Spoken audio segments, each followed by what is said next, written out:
Hello friends, today we are going to discuss how the socialism affect in the emergence of sociology as a discipline. Okay, now there are two types of thinkers in which one is Marxian thought and other is reformative thought.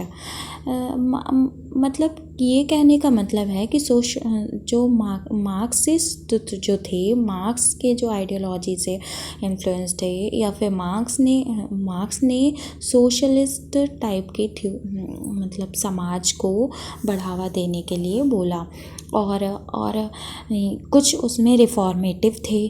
तो दूसरे मतलब reformative थे जो कि socialist का oppose करते थे।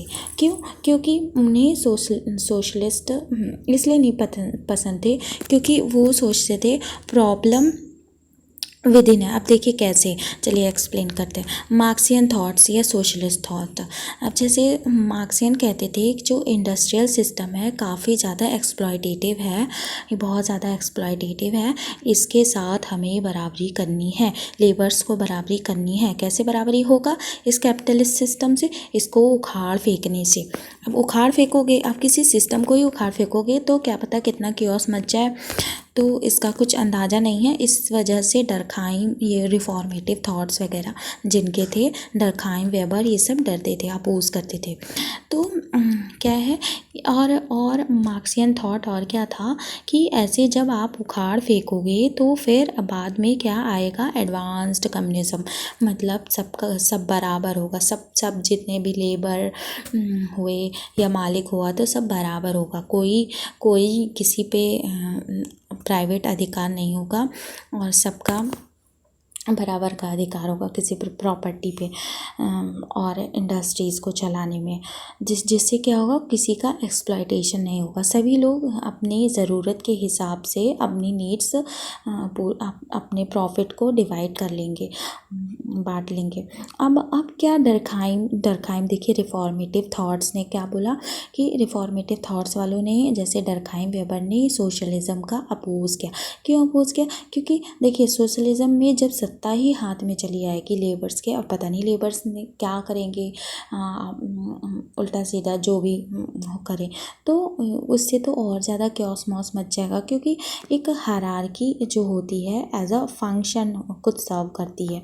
तो ये जो रिफॉर्मेटिव थे बोले कि जो हायरार्की है ये एक फंक्शन सर्व करती है, तभी, क्योंकि जो भी स्ट्रक्चर इस दुनिया में एग्जिस्ट करता है उसका कोई ना कोई फंक्शन है, तभी वो एग्जिस्ट करता है। ऐसा डर्खाइम, वेबर और रिफॉर्मेटिव थॉट्स और फंक्शनलिस्ट वाले मानते हैं।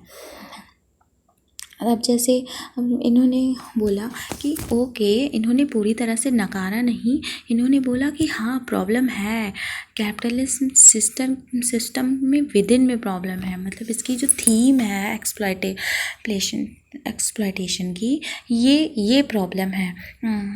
तो आप इसको रिफॉर्म करिए विद इन से, मतलब तो इसको रिवोल्यूशन मत लेके आइए, रिफॉर्म करिए।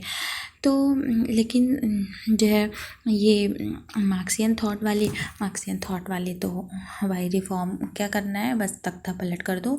तो इससे क्या हुआ कि ये सारी चीज़ें आपस में द्वंद्व चलने लगा, एक डिलेमा, मतलब कि एक ऐसे बातें चलने लगी कि सोशलिस्ट आएगा होना चाहिए या कैपिटलिस्ट होना चाहिए या विद इन होना चाहिए। तो इस तरह से क्या प्रॉब्लम क्या नहीं, तो मतलब एक सब्जेक्ट मैटर डिसाइड होने लगा, एक डिसिप्लिन डिसाइड होने लगा जिसमें इन सब चीज़ों को डिस्कस करना हो। तो ये क्या बना, सोशलॉजी, मतलब जो सोशलिज्म ने भी सोशलॉजी को एज ए डिसिप्लिन बनाने में हेल्प किया। Okay, thank you. मुझे जितना समझाना था मैंने समझा दिया। अगर आपको कुछ भी प्रॉब्लम हो तो आप कमेंट सेक्शन में कमेंट ज़रूर करिए। और ये सारे पॉइंट्स बहुत ही डीपली है, मैं जो नोट्स दे रही हूँ, अगर आपको यही नोट्स तैयार हो गए तो इवन आपके मेंस में अच्छे नंबर्स आ सकते हैं, आपको कहीं और जाने की ज़रूरत नहीं। क्योंकि इसमें हलम्बस से भी, जॉर्ज रिट्जर से भी, सब जगह से बोरो किया हुआ है, इग्नू से भी। ओके, बहुत ही शॉर्ट में बहुत सारी बातें लिखी हुई हैं दोस्तों। आपको जब ये एक्सप्लेन करना होगा तो वहाँ पे पेज कम पड़ जाता है, क्योंकि वर्ड्स को वर्ड लिमिट में अपनी पूरी बातें कहनी होती हैं। Okay, thank you, bye.